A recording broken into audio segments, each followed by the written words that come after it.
Halo anak-anak, kita ketemu lagi bersama saya Bapak Jemi dalam pembelajaran IPS. Nah, sebelum kita mulai, kita berdoa terlebih dahulu sesuai dengan agama dan kepercayaan kita masing-masing. Berdoa dipersilahkan. Nah, pembelajaran kali ini silahkan Anda menyimak dengan baik supaya memahami materinya. Selamat mengikuti. Manusia tinggal di lingkungan yang beragam. Ada yang tinggal di pegunungan, ada pula yang tinggal di pantai, kemudian ada yang tinggal di wilayah perbukitan. Nah, keragaman tersebut mempengaruhi kehidupan manusia, yang pada akhirnya manusia menyesuaikan diri atau disebut beradaptasi dengan lingkungan tempat tinggal mereka. Nah, ketampakan alam yang ada di sekitar kita terdiri atas ketampakan alam yang ada di daratan dan perairan. Contohnya, ketampakan alam yang ada di daratan adalah dataran tinggi, dataran rendah, pantai, tanjung, dan pegunungan. Sedangkan ketampakan alam yang ada di perairan adalah sungai, danau, selat, maupun laut. Nah, anak-anak bisa membayangkan toh ketampakan tentang kehidupan yang berada di lingkungan tersebut. Sebagai bangsa Indonesia, kita wajib bersyukur kepada Tuhan karena negara kita memiliki kekayaan yang luar biasa. Apa saja kekayaan alam itu? Yaitu memiliki letak wilayah yang strategis dan wilayah yang luas, kemudian dapat kita lihat dari astronomis, ekonomis, dan geografisnya.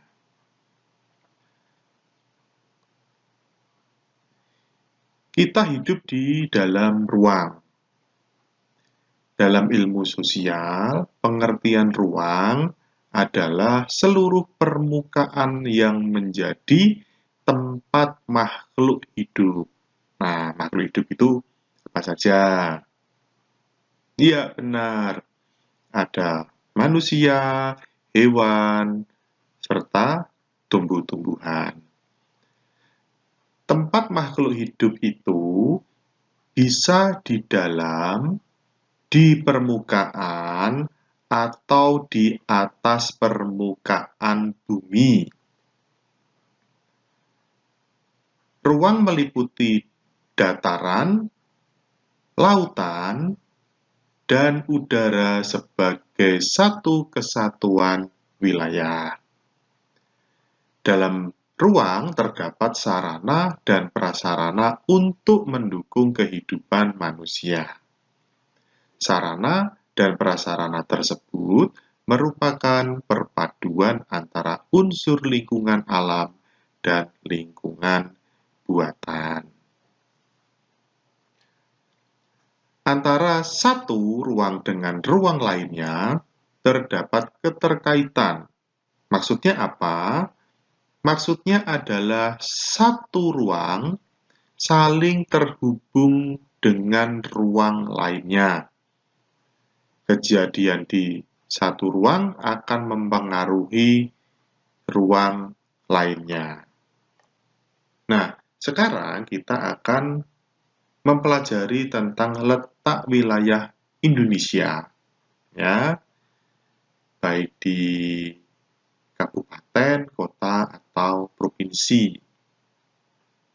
Nah, letak suatu wilayah di Indonesia dapat dilihat melalui letak astronomis. Letak astronomis itu apa sih, Pak? Nah, nanti Bapak jelaskan. Ada lagi letak geografis. Kemudian ada letak geologis. Jadi ada 3 wilayah ya, dilihat melalui letaknya. Apa tadi?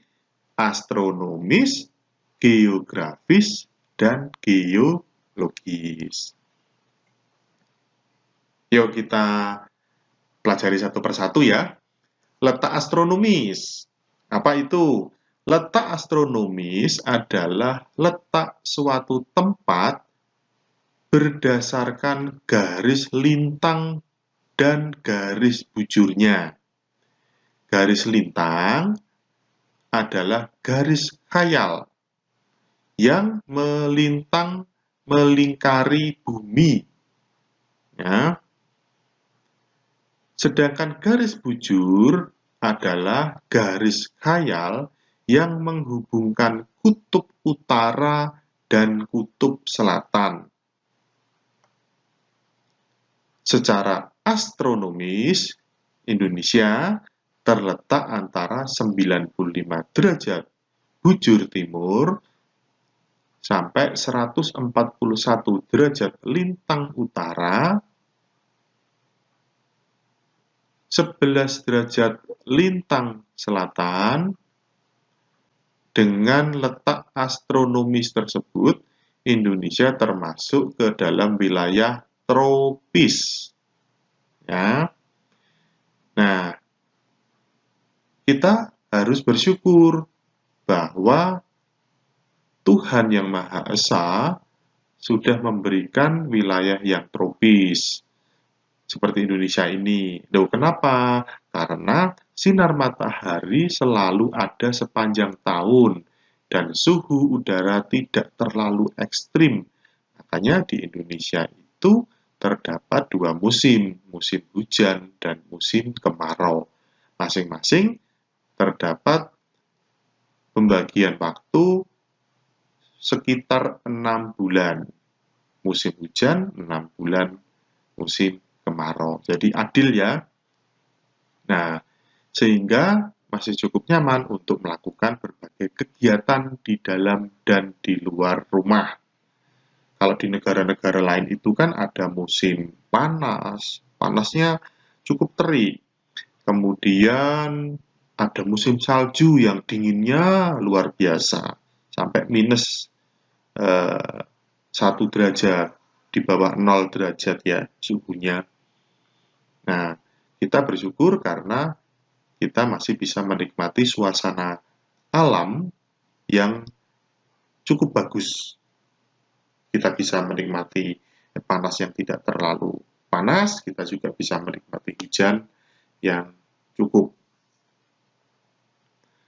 Keadaan suhu di daerah tropis berbeda dengan suhu di negara-negara yang terletak pada lintang sedang dengan 4 musim. Jadi kalau di musim-musim dingin, terlalu dingin, musim gugur itu tumbuh-tumbuhannya berguguran.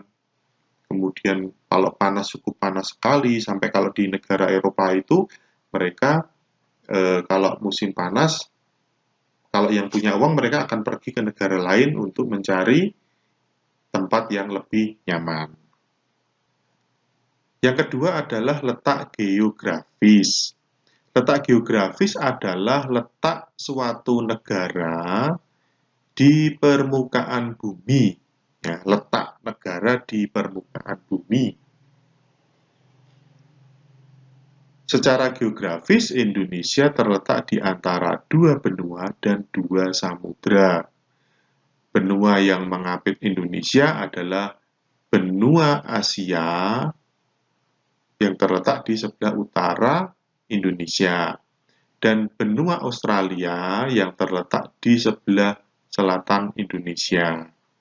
Kemudian, samudra yang mengapit Indonesia adalah Samudra Pasifik di sebelah timur Indonesia dan Samudra Hindia di sebelah barat Indonesia. Wilayah Indonesia juga berbatasan dengan sejumlah wilayah. Batas-batas wilayah Indonesia dengan wilayah lainnya itu dapat disebutkan sebagai berikut. Di sebelah utara, Indonesia berbatasan dengan Malaysia. Nah, ini gambarnya. Singapura, Filipina, kemudian Laut Cina Selatan. Di sebelah selatan, Indonesia berbatasan dengan Timor Leste. Nah, Timor Leste itu dulu namanya Timor Timur. Itu masih menjadi wilayah Indonesia, tapi sekarang sudah merdeka sendiri dan menjadi negara sendiri. Australia dan Samudra Hindia. Kemudian di sebelah barat, Indonesia berbatasan dengan Samudra Hindia. Di sebelah timur, Indonesia berbatasan dengan Papua New Guinea dan Samudra Pasifik.